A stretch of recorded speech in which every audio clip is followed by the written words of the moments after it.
Hello दोस्तों, स्वागत है आपके अपने YouTube channel exam top study में। आशा करते हैं आप सभी स्वस्थ होंगे और अपनी पढ़ाई भी अच्छी तरह से कर रहे होंगे। आइए शुरुआत करते हैं एसएससी जीडी, रेलवे और अन्य सभी प्रतियोगी परीक्षाओं के लिए। यह क्लास महत्वपूर्ण हो सकती है, तो आइए शुरुआत करते हैं अपने पहले क्वेश्चन से, जो कि हिंदी के प्रथम चैप्टर वर्णमाला से अवतरित है। हमारा पहला क्वेश्चन है, निम्नलिखित में से कौन-सा मूल दीर्घ स्वर नहीं है? तो दोस्तों अपना उचित विकल्प चुनिए। तो दोस्तों इसका उचित विकल्प है ओ। ओ मूल दीर्घ स्वर नहीं होता है। ठीक है दोस्तों, आइए आगे चलते हैं क्वेश्चन नंबर 2 पर। क्वेश्चन नंबर 2 है, हिंदी में ध्वनियाँ कितनी प्रकार की होती हैं? ठीक है दोस्तों, तो हिंदी में ध्वनियाँ कितनी प्रकार की होती हैं? अपना उचित को उत्तर दें। तो दोस्तों हिंदी में ध्वनियाँ 4 प्रकार की होती हैं। ठीक है दोस्तों, आइए चलते हैं अगले क्वेश्चन पर। अगला क्वेश्चन है हमारा क्वेश्चन नंबर 3, मात्रा के आधार पर स्वर कितने प्रकार के होते हैं? तो दोस्तों अपना उचित उत्तर दें। तो दोस्तों मात्रा के आधार पर स्वर 5 प्रकार के होते हैं। ठीक है दोस्तों, आइए चलते हैं अगले क्वेश्चन पर, जो कि हमारा क्वेश्चन नंबर 4 है। क्वेश्चन नंबर 4 है,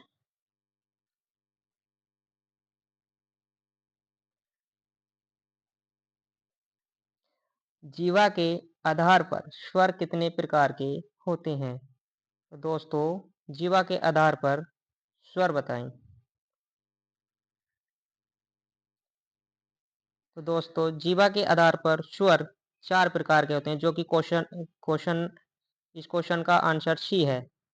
सी का आंसर 4 है, तो जो जीवा के आधार पर 4 प्रकार के स्वर होते हैं। ठीक है दोस्तों, चलते हैं अगले क्वेश्चन में।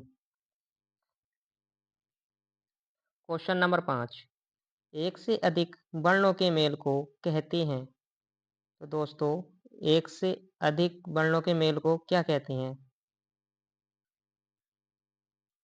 दोस्तों एक से अधिक वर्णों के मेल को व्यंजन कहते हैं, जो कि डी ऑप्शन बिल्कुल राइट आंसर है।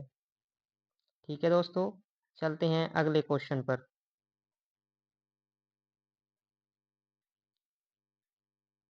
क्वेश्चन नंबर 6, ई ई च छ ज झ आदि का उच्चारण किससे होता है? तो बताइए दोस्तों इन वर्णों का उच्चारण किस जगह से होता है?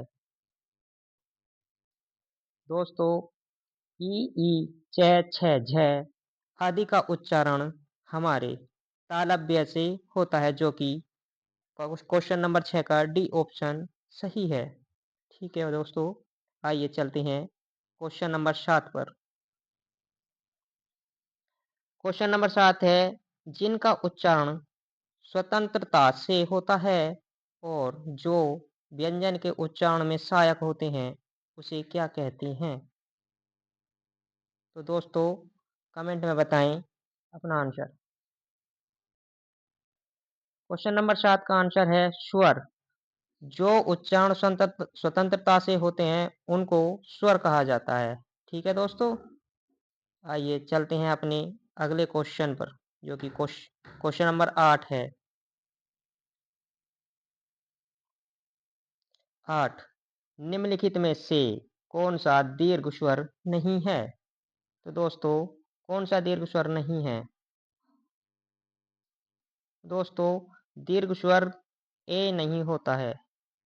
ठीक है दोस्तों, ए जो कि क्वेश्चन नंबर 8 का सी आंसर है। ठीक है, आइए चलते हैं अपने अगले क्वेश्चन 9 पर। दोस्तों क्वेश्चन नंबर 9, निम्नलिखित में से कौन अंतस्थ व्यंजन कौन-सा है? निम्नलिखित में से कौन अंतस्थ व्यंजन है? तो बताइए दोस्तों अंतस्थ व्यंजन कौन-सा है? Question number 9। क्वेश्चन नंबर 9 का सी उचित आंसर है, जो कि वह एक अंतस्थ व्यंजन होता है। जो आइए चलते हैं क्वेश्चन नंबर 10 की ओर। क्वेश्चन नंबर 10 यह का उच्चारण स्थान है। तो दोस्तों यह का उच्चारण स्थान क्या है बताइए? दोस्तों इसका क्वेश्चन नंबर 10 का उचित उत्तर तालु है, जो कि क्वेश्चन नंबर 10 का डी आंसर है। तालु। तालु य का तालु उच्चारण स्थान है। ठीक है दोस्तों, आइए चलते हैं क्वेश्चन नंबर 11 पर। क्वेश्चन नंबर 11 काकल्य वर्ण कौन-सा है? काकल्य वर्ण कौन-सा है? दोस्तों उचित क्वेश्चन का आंसर दें। काकल्य वर्ण है होता है, जो कि क्वेश्चन नंबर 11 का सी आंसर है। ठीक है दोस्तों, काकल्य वर्ण है होता है। ये ज़्यादातर पूछा जाता है। ठीक है, इसको अच्छी तरीके से याद रखना। आइए चलते हैं क्वेश्चन नंबर 12 की ओर, जो कि एक बहुत ही अच्छा क्वेश्चन है, जो बार-बार परीक्षाओं में पूछा जाता है।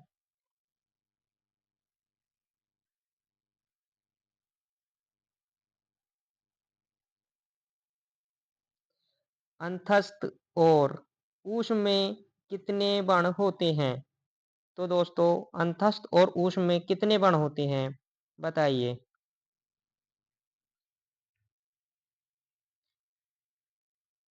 तो दोस्तों इसका सही उत्तर होगा 12। क्वेश्चन नंबर 12 का सही उत्तर बी ऑप्शन, जो कि 6 सही उत्तर है। इसमें अंतस्थ व्यंजन 4 होते हैं और ऊष्म व्यंजन 2 होते हैं। तो कुल मिलाकर 6 हो जाते हैं। तो दोनों के वर्ण को 6 सही आंसर है। ठीक है दोस्तों, आइए क्वेश्चन नंबर 13 की ओर चलते हैं। आइए क्वेश्चन नंबर 13 ऊष्म व्यंजन कौन-सा है? इन 4 ऑप्शन में ऊष्म व्यंजन कौन-सा है? तो दोस्तों हमारा सही उत्तर है, जो कि 13 क्वेश्चन का ए ऑप्शन है। ऊष्म व्यंजन है होता है। ठीक है दोस्तों, ऊष्म व्यंजन तो जानते ही होंगे। ऊष्म व्यंजन ठीक है। आइए क्वेश्चन नंबर चलते हैं 14 की ओर।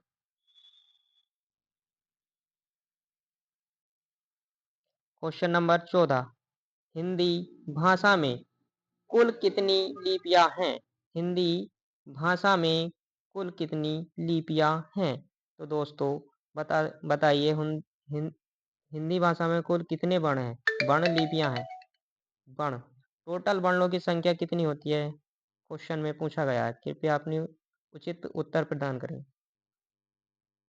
दोस्तों हिंदी भाषा में 52 वर्ण लिपियाँ हैं। 52। ठीक है दोस्तों, आइए चलते हैं अपने अगले क्वेश्चन 15 पर। दोस्तों क्वेश्चन नंबर 15 जब एक ही ध्वनि का द्वित्व हो जाए तब वह क्या कहलाती है? तो दोस्तों जब एक ही ध्वनि का द्वित्व यानी द्वित्व माने दो, तब वह क्या कहलाती है? तो बताइए क्या कहलाती है वो? तो दोस्तों 15 क्वेश्चन का सही आंसर भी होगा, वो युग्मक ध्वनि कहलाती है। ठीक है दोस्तों, आगे चलते हैं क्वेश्चन नंबर 16 की ओर। बहुत ही प्यारा और बार-बार आने वाला क्वेश्चन है। ये ज़्यादातर यूपी ट्रिपल एससी परीक्षाओं और हाई कोर्ट की परीक्षाओं में ज़्यादातर बार पूछा गया है। कृपया इस पे ज़्यादा से ज़्यादा अपना ध्यान केंद्रित करें। क्वेश्चन नंबर 16 वह कौन-सा व्यंजन है? वह कौन-सा व्यंजन है? अपना उचित आंसर प्रदान करें। वह वह का उचित आंसर अंतस्थ है। अंतस्थ अंतस्थ व्यंजन तो दोस्तों सभी जानते हैं, 4 4 होते हैं। य, रे, ले, वे। ये अंतस्थ व्यंजन होते हैं, जो कि इसके ही अंतर्गत ये व आता है। ठीक है दोस्तों, आइए चलते हैं क्वेश्चन नंबर 17 की ओर। क्वेश्चन नंबर 17, पे, फ, व, वह, में आदि का उच्चारण स्थान किससे होता है? बताइए, पे, फ, व, में का उच्चारण स्थान किससे होता है? तो दोस्तों, इन सब का उच्चारण स्थान ओष्ठ से होता है। ओष्ठ, यह ओष्ठ की ओष्ठ ओष्ठ्य ओष्ठ्य की सहायता से बोले जाते हैं। ठीक है, उच्चारण स्थान ये ओष्ठ है। ठीक है दोस्तों, जो कि 17 क्वेश्चन का B option is right answer. ठीक है दोस्तों, आगे चलते हैं क्वेश्चन नंबर 18 पर। देखिए दोस्तों, क्वेश्चन नंबर 18, जब दो व्यंजन एक साथ मिलते हैं तो उन्हें क्या कहते हैं? जब दो व्यंजन एक साथ मिलते हैं तो उन्हें क्या कहते हैं? बताइए दोस्तों उत्तर। दोस्तों, उनको संयुक्त व्यंजन, जो कि 18 क्वेश्चन का A option is right answer है, संयुक्त व्यंजन कहा जाता है। ठीक है दोस्तों, आइए चलते हैं अगले क्वेश्चन पर, जो कि बहुत ही प्यारा सवाल है। बार बार क्वेश्चन ये पूछा जाता है UP triple SC, high court इत्यादि परीक्षाओं में। देखिए दोस्तों, क्वेश्चन नंबर 19, वर्ण तालिका के अनुसार ह्रस्व, दीर्घ और प्लुत्व क्या कहलाते हैं? वर्ण तालिका के अनुसार ह्रस्व, दीर्घ, प्लुत्व क्या कहलाते हैं? तो ये तीनों क्या कहलाते हैं? सभी को पता होगा, बहुत ही प्यारा क्वेश्चन है और बार बार पूछा गया है। तो दोस्तों, ये सभी स्वर कहलाते हैं। ठीक है दोस्तों, स्वर तीन प्रकार के होते हैं, जानते तो होंगे आप। दीर्घ, ओ ह्रस्व, दीर्घ, प्लुत्व। ठीक है, दीर्घ होते हैं एक मात्रा वाले, वो सॉरी, ह्रस्व होते हैं एक मात्रा वाले, दीर्घ होते हैं दो मात्रा वाले, और प्लुत्व होते हैं जो कि अधिक से, इन दोनों से ज्यादा समय लें उनको प्लुप्त कहते हैं। ठीक है, आइए चलते हैं अगले क्वेश्चन पर। Question number 20, Hindi question number 20, Hindi वर्णमाला में ऊष्म व्यंजन कौन से हैं? ऊष्म व्यंजन, ये क्वेश्चन बार बार पूछे जाने वाला क्वेश्चन है। ठीक है दोस्तों, इस क्वेश्चन को अगर गलत करेंगे तो शायद आप अच्छा नहीं होगा। इस पे ज़्यादा से ज़्यादा अपने उत्तर सही करने की कोशिश करें। तो ठीक है दोस्तों, 20 क्वेश्चन नंबर 20 पे सही आंसर होगा शा, श, श, है। ये तीनों ऊष्म व्यंजन कहलाते हैं। ठीक है, तीनों ही ऊष्म व्यंजन, जो कि 20 क्वेश्चन नंबर 20 का ए आंसर है, इज राइट आंसर। ठीक है, आगे चलते हैं क्वेश्चन नंबर 21। क्वेश्चन नंबर 21 है दोस्तों, हिंदी के जिन वर्णों का उच्चारण करते समय केवल श्वास, श्वास का मतलब है सांस, का प्रयोग किया जाता है, उन वर्णों को क्या कहते हैं? यानी कि हिंदी के जिन वर्णों का उच्चारण करते समय केवल सांस का प्रयोग किया जाता है दोस्तों, उन वर्णों को क्या कहा जाता है? उन वर्णों को क्या कहा जाता है? तो बताएं क्वेश्चन। तो उनको अघोष कहा जाता है, जो कि क्वेश्चन नंबर 21 का ए इज राइट आंसर। ठीक है दोस्तों, अघोष कहा जाता है। अघोष तो सभी जानते हैं। ठीक है, आगे चलते हैं क्वेश्चन नंबर 22 की ओर। और 22 question number is very very most, ये ज़्यादातर क्वेश्चन बहुत बार परीक्षाओं में पूछा गया है। इसको तो गलत करने की ज़रूरत ही नहीं है। ठीक है दोस्तों, क्वेश्चन नंबर 22, ये, रे, ले, वे व्यंजनों को क्या कहती हैं? तो इस क्वेश्चन को गलत ना करें, कृपया अपना सही उत्तर प्रदान करें। क्वेश्चन नंबर 22, इसका सही उत्तर क्वेश्चन नंबर सी होगा, अंतस्थ व्यंजन। यानी कि अंतस्थ व्यंजन ये, रे, ले और वे, ये चारों अंतस्थ व्यंजन होते हैं। ठीक है दोस्तों, आगे चलते हैं क्वेश्चन नंबर 23 की ओर। क्वेश्चन नंबर 23 है, निम्नलिखित में से घोष वर्ण कौन सा है? ठीक है दोस्तों, निम्नलिखित में से घोष वर्ण कौन सा है? घोष तो जानते ही होंगे, तो बताइए। तो दोस्तों, क्वेश्चन नंबर 23 का डी ऑप्शन है जय, जय घोष वर्ण होता है। ठीक है दोस्तों? आइए चलते हैं 24 क्वेश्चन नंबर की ओर। क्वेश्चन नंबर 24, निम्नलिखित में से ओष्ठ्य वर्ण कौन-सा है? तो दोस्तों उचित आंसर प्रदान करें। ओष्ठ्य वर्ण। तो दोस्तों क्वेश्चन नंबर 24 का C answer is right answer. को ई ओष्ठ्य वर्ण होता है। ठीक है दोस्तों? ई ओष्ठ्य वर्ण होता है। आइए चलते हैं क्वेश्चन नंबर 25 की ओर। बहुत ही प्यारा सवाल है और बहुत ही बार पूछा गया है, बार-बार पूछे जाने वाला सवाल है ये। आयोग मानो तो रटा हुआ सवाल है आयोग के, अगर ये गलत किया तो समझो कि हमने अपना 1 नंबर गँवाया। तो इसको ज़्यादा से ज़्यादा याद करने की कोशिश करें। आइए तो शुरुआत करते हैं क्वेश्चन नंबर 25 की। क्वेश्चन नंबर 25 है, अनुस्वार किसका कार्य करता है?